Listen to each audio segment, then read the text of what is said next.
बहुत पहले की बात है। एक गांव में पूजा और राजू नाम के बहन भाई रहते थे।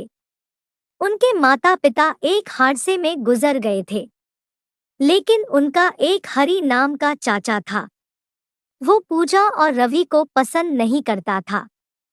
उसकी नजर रवि और पूजा के घर और जमीन पर थी। ये आदमी तो कुछ काम का नहीं है, बस खाता है और दिन भर बैठता है। अभी तक 2 बच्चों को मार नहीं सका। चुप कर पागल औरत, मैं अपना काम टाइम आने पर करता हूँ, उन दोनों का भी टाइम आएगा। एक दिन रात में हरि पूजा और राजू के घर जाता है और नींद की दवा डालता है। उसे लगता है कि वो दोनों बेहोश हो गए हैं। वो राजू को उठाकर कुएं के पास ले जाता है। वो राजू को कुएं में फेंकने वाला ही होता है। तभी पूजा आ जाती है और कहती है, हरी चाचा, आप ये क्या कर रहे हो? क्या आप राजू को कुएं में फेंकने वाले थे? ऐसा मत करो, छोड़ दो उसे। अरे तुम यहाँ कैसे? मैंने तो नींद की दवाई डाली थी।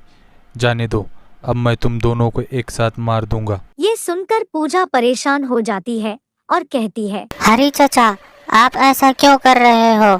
हमने क्या बिगाड़ा है आपका? मैं तुमको क्यों मारना चाहता हूँ पता है? मैं तुम दोनों को मार दूंगा।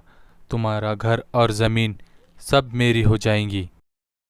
हरी चाचा, आप मुझे मार दो, पर राजू को छोड़ दो, वो अभी बच्चा है। हरि सोचता है, अभी पूजा को मार देता हूँ, फिर कभी राजू को भी मार दूंगा।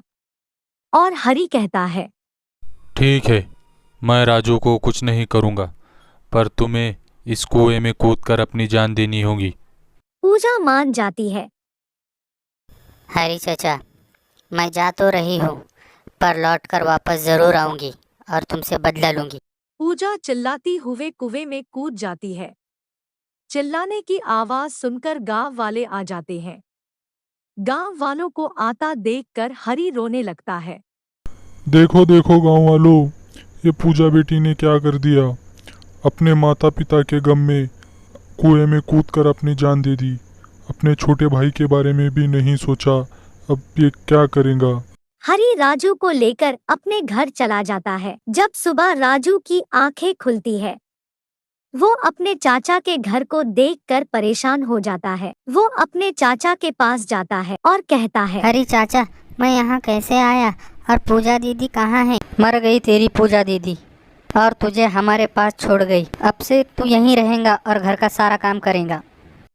राजू बहुत अकेला हो जाता है और रोने लगता है और पूजा को बहुत याद कर रहा होता है। तभी कुएं में से पूजा निकलकर ऊपर आ जाती है, पर वो चुड़ैल बन जाती है। चलो पहले राजू को देख लेती हूँ, उसके बाद में हरी चाचा का हिसाब करती हूँ। पूजा राजू के पास जाती है। राजू उससे देखकर डर जाता है। अरे राजू, डरो मत, मैं हूँ तुम्हारी पूजा दीदी। पूजा अपना रूप बदलती है। राजू उसे देखकर खुश हो जाता है। पूजा दीदी, आप कहाँ चली गई थी? आप जब से गई हो, चाचा मुझे अपने घर का सारा काम करवाते हैं और बहुत मारते भी है। चुप हो जाओ राजू, अब मैं आ गई हूँ ना, हरी चाचा को सबक सिखाऊंगी। बहुत परेशान किया है उन्होंने तुम्हें। पूजा राजू को लेकर वो कुएं के पास जाती है। पूजा को देखकर सभी गांव वाले वहां आ जाते हैं और वहां हरि और शारदा भी आ जाते हैं। देखो गाँव वालों, ये हरी चाचा आपके सामने अच्छा बनता है। इसने ही मुझे मारा था और मेरे भाई को बहुत परेशान किया। अब आप ही बताओ मैं इसके साथ क्या करूं? इन दोनों को कुएं में फेंक देना चाहिए। पर पूजा ऐसा नहीं करती। वो हरि और शारदा को माफ कर देती है। हरि को अपनी गलती का एहसास हो जाता है। पूजा बेटी, मुझे माफ़ कर दो, मैंने बहुत बड़ी गलती की। अब से मैं राजू का बहुत अच्छे से ख्याल रखूंगा। पूजा वहां से चली जाती है।